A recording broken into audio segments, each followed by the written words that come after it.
What's up guys, welcome back to another video. Today I'm going to be talking on why the Baltimore Orioles are still going to be the worst team in 2021. I'm going to start off with their pitching. First of all, their pitching was awful, probably the worst in the MLB last season.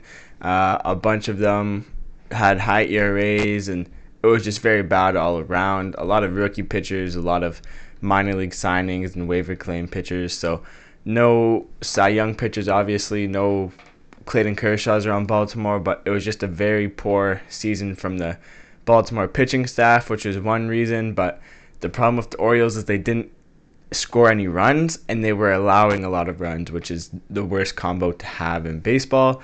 So that's just their pitching staff. There's nothing much to say. There's no really big names on the pitching staff. The biggest name on the pitching staff is probably John Means, and he's been in trade rumors, so I don't know if he'll even stay with the team.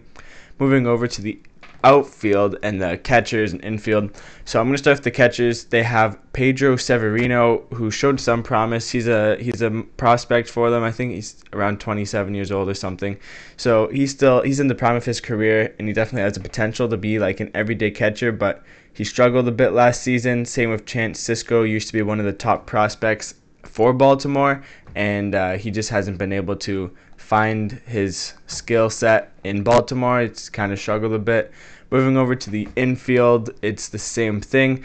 They have Chris Davis still on the roster. I'll get back into Chris Davis. He's one of the reasons why Baltimore is still struggling. They have some promise on the infield, though. They have Ryan Mountcastle. He is one of their top players. Unfortunately, Ryan Mountcastle, he's a really good player, but he's not a franchise player. He's a good player that would fit well on a good team to help them add even more depth and skill, but he's not a franchise player, and Baltimore is using him almost like a franchise player. Then at second base, they have Yolmer Sanchez. They got him off of waivers from the Chicago White Sox. And then shortstop, they split time between Ramon Urias and Pat Viaca. And then third base is normally swapped all the time. Ruiz normally plays third base a lot for them, though. Moving on to the outfield, and Baltimore had a really bad outfield last season defensively. They have DJ Stewart, another former first-round pick. He has a lot of power, but he hasn't been able to harness his skill in Baltimore either. Anthony Santander, he's in the prime of his career. He's been doing okay. He's never know. He could either play really bad or he could play really good. Bunch of minor league players. Austin Hayes is another MLB player.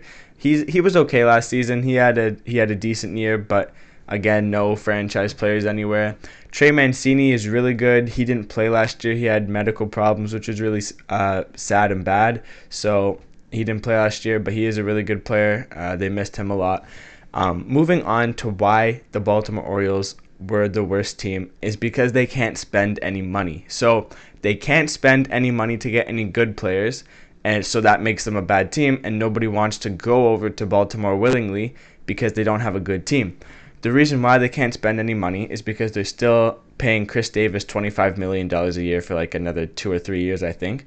And they're still paying J.J. Hardy and Adam Jones and Alex Cobb over tens of millions of dollars.